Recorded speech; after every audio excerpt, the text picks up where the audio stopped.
사랑하는 여러분, 참으로 복된 날입니다. 이 기쁜 날 우리 하나님 앞에 예배드리겠습니다.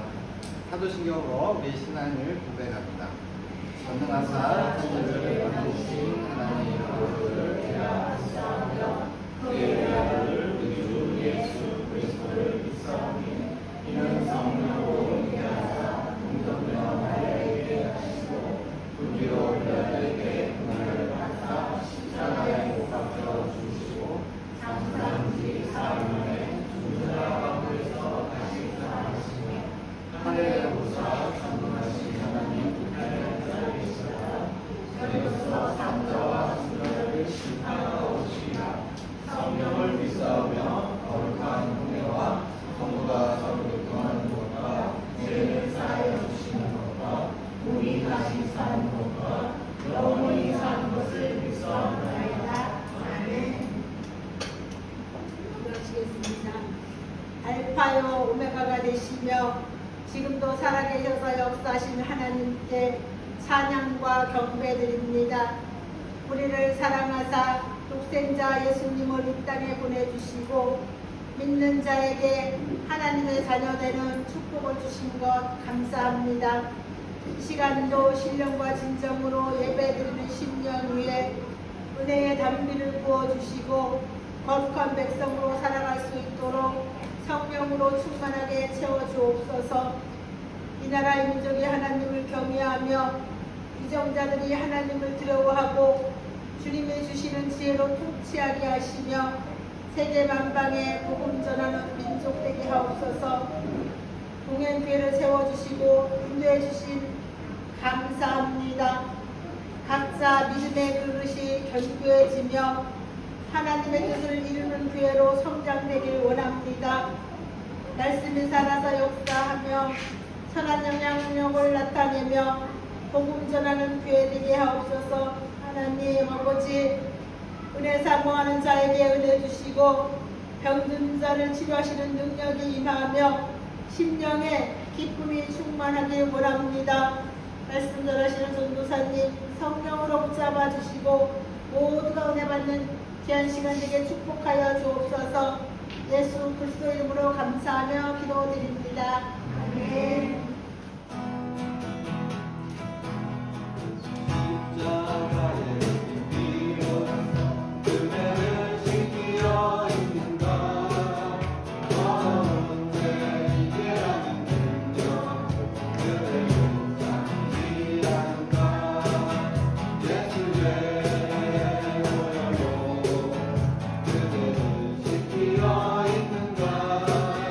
마음속에 여러 가지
오늘 하나님 말씀은 룻기 4장 21절 22절입니다. 살몬은 보아스를 낳았고 보아스는 오벳을 낳았고 오벳은 이새를 낳고 이새는 다윗을 낳았더라. 아멘. 많은 사람들이 룻기를 아름답고 훈훈한 이야기, 따뜻한 이야기로 소개를 합니다. 그러나 정말 그렇습니까? 편견 없이 있는 그대로 읽어보면 사실 좀 그렇지 않습니다. 룻기 3장 3절 4절을 읽어보겠습니다. 이렇게 되어 있죠. 그런즉 너는 목욕하고 기름을 바르고 의복을 입고 타작마당에 내려가서 그 사람이 먹고 마시기를 다하기까지는 그에게 보이지 말고 그가 누울 때에 너는 그가 눕는 곳을 알았다가 들어가서 그의 발치 이불을 들고 거기 누우라. 그가 내 할 일을 내게 알게 하리라 하니. 지금 이 말은요, 시어머니 나오미가 청상과부가 된 룻을 향해서 즉 자기 며느리에게 한 말입니다. 무슨 말입니까? 읽어보십시오. 꽃단장하고 외간 남자의 잠자리로 숨어 들어가서 유혹해라. 그래서 넘어뜨려라. 라고 하는 은밀한 지시입니다. 노골적인 말로 하면 너는 오늘 밤 보아스에게 꽃뱀이 되거라. 이런 말입니다. 나오미가 며느리 룻에게 이러한 말을 하는 이유 있겠죠. 도대체 뭘까요?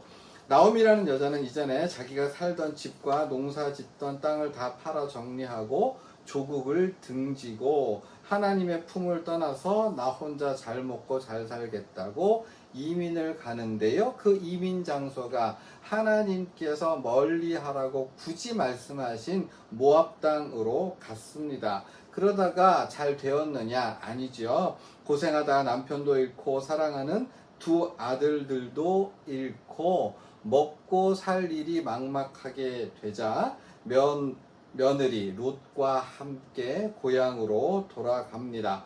고향이라고 돌아왔는데 먹고 살 일이 막막했습니다. 그런데 다행히 먼 친척벌 되는 보아스라고 하는 사람이 이들을 불쌍히 여겨서 입에 풀칠은 하고 살 수 있도록 해 주었습니다. 참 고마운 일 아니겠습니까? 먹고 살 수 없는데. 그런데 은혜를 베풀어서 나오미와 룻이 살게 해준 사람 바로 보아스, 은인이라고 할 수 있지요. 그런데요, 그렇게 친절을 베푼 보아스에게 나오미는 작업을 걸기로 작정했습니다. 어떻게? 지능적인 사기꾼의 방법 그대로 법과 제도를 이용한 걸로 보아스에게 작업을 걸었던 거죠. 이스라엘에는요, 모세오경에서 이제 명령되고 있는 율법에 제시되어 있는 고엘이라고 하는 제도가 있었습니다. 고엘이 뭐냐? 그러니까 쉽게 말해서 쫄딱 망한 한 집안이 있을 때, 그래서 그 집안이 재산도 없고 자식도 없을 때 가까운 친척이 그 몰락한 가정을 도와주는 겁니다. 두 가지로 도와주는 건데요. 첫 번째는 잃어버린 집과 논과 밭을 다시 다 사주는 것. 두 번째는 그 몰락한 가정에 남아있는 여자와 혼인을 해서 자식을 낳은 다음에 자기 자식으로 삼을 것이 아니라 몰락한 집안의 대를 이어가도록 하는, 자식을 낳아서 그쪽 아들이 되어주게 하는 방식으로 도와주도록 되어 있습니다. 그러니까 두 가지로 재산을 찾아주고 자식, 그리고 자식 가문을 이어갈 자식을 낳게 해주는 게 바로 이 고엘 제도인데요. 그런데 보통 이 고엘의 의무를 친척들이 잘 행하지 않았습니다. 왜요? 첫 번째, 재산도 나가고, 두 번째, 애를 낳아서 키우긴 크워도 자기 자식이 되지 않으니까 본부인도 싫어할 거고 원래 있던 아들, 딸들도 싫어할 것이 아닙니까? 결코 쉽게 행할 수 없는 것이 바로 고엘이었는데, 나오미는 보아스라고 하는 사람이 쉽게 고엘 제도를 통해서 자기의 이제 잃어버린 집과 그리고 논과 밭을 되찾아 주거나 혹은 대를 이어줄 아들을 낳게 해주는 것을 잘 안 해줄 거라고 미리 지레 짐작하고 지금 예?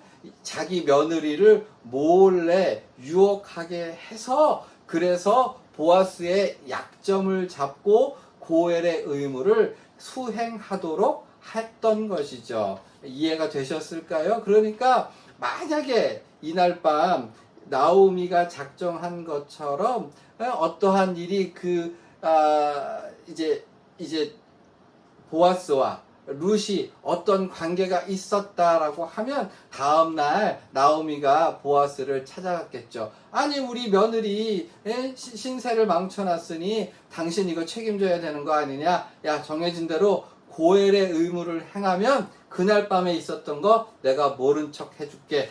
소문내지 않을게. 이렇게 할 심산이었던 거죠. 나오미는 그 날을 보리 추수하는 잔칫날을 잡았습니다. 왜냐하면 그날은 온 동네 사람들이 잔치를 벌이고 술을 먹고 여자들은 각자 집으로 돌아가지만 남자들은 집에 가서 잠을 자지 아니하고 낮거리 근처에서 대충 자리를 펴고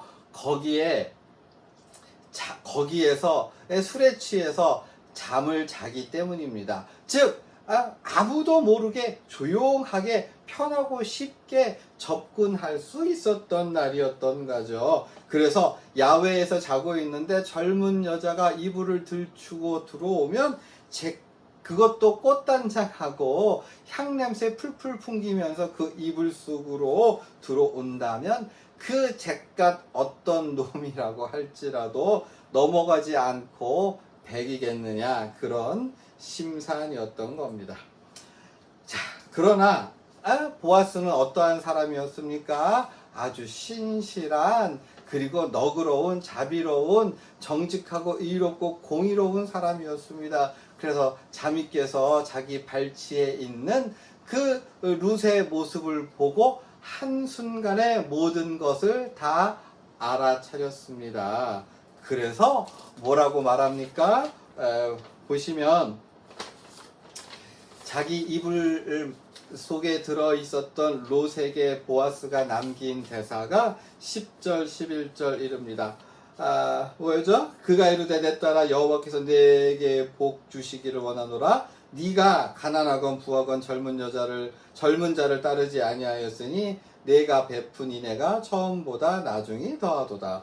그리고 이제 내 딸아 두려워하지 말라. 내가 너의 말대로 너에게 다 행하리라. 네가 현숙한 여자인 줄을 나의 성읍 백성이 다 아느니라. 아멘. 여기서 보십시오.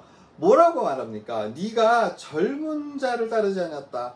네가 현숙한 여자다. 이 두 가지 말은요 다 약간 우회해서 시어머니가 너에게 시킨 이 일이 참으로 부끄러운 일이다, 옳지 않은 일이다 라고 하는 걸 전제로 하고 있는 거죠. 참으로 어처구니 없는 일을 너한테 시켰구나, 그런 뜻이 담겨 있어요.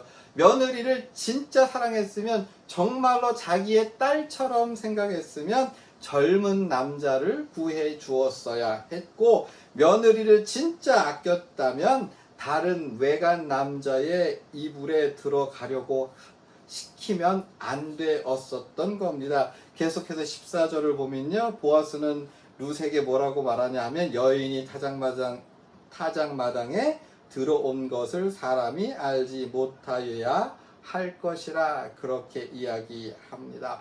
뭐냐 하면 어떠한 생각을 드러내고 있어요. 룻이 아무도 모르게 타작마당에 들어온 것 자체, 남자에게 몰래 접근한 것 그 자체로 사람들이 아주 크게 비난, 저게 뭐 하는 짓이야, 아유 파렴치한 짓이네, 야 저 이방 여자이니까 저 행실이 아주 그냥 더럽고 아주 흉악하구만, 이렇게 욕먹을 수 있는 일, 고개를 들고 살 수 없는 일, 비난받아 마땅한 일임을 전제로 하고 있는 거죠. 그런데요, 보아스는 드러내놓고 나오미를 욕하지 않습니다. 오히려 나오미의 먹을 거를 챙겨주고요, 고이 손목 하나 잡지 않고 그냥 룻을 집으로 돌려보냅니다. 그리고 날이 밝자 정식으로 절차를 밟아서 나오미의 모든 재산을 다시 되찾아주고 두 번째에 룻과 혼인을 해서 그녀로 하여금 아들을 낳아 나오미의 집안의 대를 이어가게 해줍니다. 그것을 룻기 본문을 이렇게 정리하고 있죠. 나오미가 아기를 받아 품에 품고 그의 양육자가 되니 그의 이웃 여인들이 그에게 이름을 지어주되 나오미에게 아들이 태어났다 하여 그의 이름을 오벳이라 하였는데 그는 다윗의 아버지인 이새의 아버지였더라. 뭐라고요? 태어난 아들을 나오미의 아들이라고 합니다. 나오미의 가문을 이었다는 말이고요. 그리고 그 후손 가운데 즉 증손자가 바로 다윗 왕이라고 설명을 하고 있는 거죠. 우리 아들의 아들이 대통령이 된다면 얼마나 영광스러운 일이겠어요. 그러니까 나오미는요, 자기가 계획하고 생각하고 이랬으면 좋겠지라고 하는 것보다 훨씬 더 원하는 거에 1000배, 100배를 얻었다는 말이죠. 영화로 생각을 해보면 이런 거예요. 나오미가 손주를 지켜 안고 막 웃으면서 기뻐하고 있고 이웃은 박수를 치면서 축하합니다 나오미 그러고 있는데 그와 함께 영광스러운 왕관을 쓴 다윗의 웃는 표정과 함께 오버랩 되면서 영화가 마무리되는 그런 장면을 생각할 수 있어요. 그러나 사랑하는 여러분, 룻기가 그렇게 끝납니까? 아닙니다. 룻기의 마지막은 뜬금없는 족보가 나오고요. 바로 오늘 제가 여러분에게 봉독해 올린 말씀 되겠습니다. 살몬은 보아스를 낳았고 보아스는 오벳을 낳았고 오벳은 이새를 낳고 이새는 다윗을 낳았더라. 학자들은 이 족보가 조금 뜬금없고 이상하다고 생각합니다. 그러나 이 족보가 나온 이유가 있고요. 이 족보에 포인트가 있습니다. 그 포인트는 뭐예요? 잔머리 대마왕 나오미의 가문이 이어졌느냐? 나오미 살아생전에는 자기의 손주를 낳았고 나오미의 남편 엘리멜렉의 그리고 말론의 족보가 이어졌다라고 생각을 했을지 몰라도 얼마 지나지 않아서 나오미의 가문은 잊혀져 버리고 오히려 나의 아들이 될 것으로 생각하지 않고 낳았던 아들이 바로 보아스의 아들이 되었다라고 하는 사실을 보여주고 있는 거죠. 여러분, 나오미가 잔머리 쓰고 그렇게 못된 짓을 했어도 그가 행했던 모든 것의 결과는 헛된 것이었고 족보에서 보이다시피 그 흔적도 남지 않았습니다. 보라! 악인의 잔머리는 통하지 않는다. 악인은 바람에 부는 겨와 같고 악인의 형통이란 잠깐에 불과하다. 불티와 같다 있다가 다시 보면 없어지는. 그러니까 사람들은요, 다윗을 누구라고 말합니까? 나오미의 후손이라고 말하는 사람은 없어요. 오히려 보아스의 자손이라고 그렇게 생각을 합니다. 마태복음 1장에 족보가 나오는데요, 이것을 더욱 강조해서 이렇게 얘기하죠. 보아스는 룻에게서 오벳을 낳고 오벳은 이새를 낳고 이새는 다윗 왕을 낳으니라. 나오미의 이름은요, 나오미의 남편은요, 나오미의 아들은요, 그 이름은 흔적도 없습니다. 자, 설교를 정리하는데요, 우리는 일상적으로 악인의 형통함을 보면서 살아갑니다. 거짓말하는 사람, 뒤통수 치는 사람, 악한 모략을 꾸미는 사람이 잘 되고 약삭 바른 사람이 평안한 인생을 사는 걸 볼 때도 있습니다. 그러나 사랑하는 여러분, 하나님의 공의와 하나님의 뜻이 이루어집니다. 하나님의 공의의 심판은 반드시 필연코 꼭 확실하게 정말로 이루어집니다. 그래서 믿음의 사람은 지나칠 정도로 원통함을 품지 아니하는 사람이 되어야 하고, 그래도 속상해도 평안하게 잠을 잘 수 있는 사람이 되어야 합니다. 억울함과 부러움에 압도되는 사람은요, 믿음이 부족한 거예요. 필연코 하나님의 공의로우심은 악인에게, 뒤통수 치는 사람에게, 나쁜 사람에게, 악의를 가진 사람에게 이루어진다고 하는 사실. 잠깐 눈을 감았다 눈을 뜨면 악인의 형통함은 볼 수 없게 될 겁니다. 그러므로 우리는 보아스와 같이 악에게 질 것이 아니라 주어진 삶을, 너는 그렇게 살지 몰라도 나는 하나님 앞에서 나의 삶을 살 것이다 라고 하는 그렇게 의연한 자세로 살아갈 수 있는 저와 여러분 되었으면 좋겠습니다. 자, 우리 예수님께서 가르쳐 주신 기도로 예배를 마치겠습니다.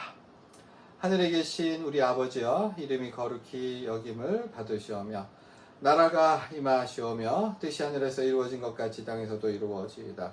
오늘 우리에게 일용할 양식을 주시옵고 우리가 우리에게 죄 지은 자를 사하여 준 것 같이 우리의 죄를 사하여 주시옵고 우리를 시험에 들게 하지 마시옵고 다만 악에서 구하시옵소서. 나라와 권세와 영광이 아버지께 영원히 있사옵나이다.